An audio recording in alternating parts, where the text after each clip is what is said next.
crisis we've seen, at least since the 1930s, if not ever, and we are having to deal with very unusual circumstances, but react calmly to this and to do the right thing.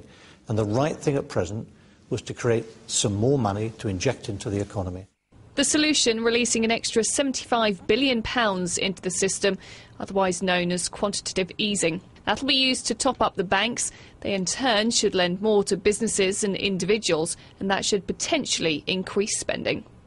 But there are worries that injecting more money could force the rate of inflation even higher. The man at the top insists that won't be the case. Inflation, in 2 weeks' time, we'll get another inflation number, which may well go above 5%.